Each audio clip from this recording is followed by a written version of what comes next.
অভিনয় থেকে এবার কর্পোরেট জগৎ, নতুন পেশাগত পরিচয়ে ঢাকাই সিনেমার জনপ্রিয় অভিনেত্রী তমা মির্জা সম্প্রতি একটি বেসরকারি ব্যাংকে যোগ দিয়েছেন তিনি। আর তাতেই সামাজিক যোগাযোগ মাধ্যমে শুরু হয়েছে আলোচনা সমালোচনা।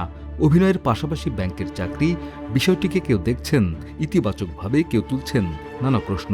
তবে তমার পাশে দাঁড়িয়েছেন অভিনেত্রী আসনা হাবিব ভাবনা। সামাজিক যোগাযোগ মাধ্যমে দেওয়া এক পোস্টে সমালোচকদের উদ্দেশ্যে ক্ষোভ প্রকাশ করেন তিনি। ভাবনার ভাষ্য, একই পদে কোনো পুরুষ অভিনেতা থাকলে তাকে বড় ভাই বলে প্রশংসা করা হতো, অথচ নারী হলেই কেন প্রশ্ন ওঠে। সেই দ্বৈত মানসিকতার সমালোচনা করেন তিনি।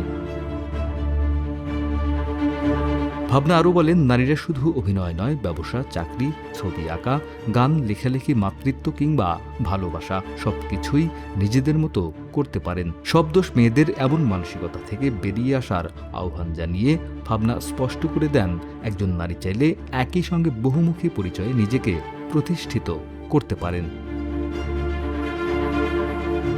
অভিনয়ের ব্যস্ততার মধ্যেই তমার কর্পোরেট জগতে পা রাখা এবং তার পক্ষে ভাবনার সরব অবস্থান, দুই বিষয়ে এখন সরগরম সামাজিক যোগাযোগ মাধ্যম।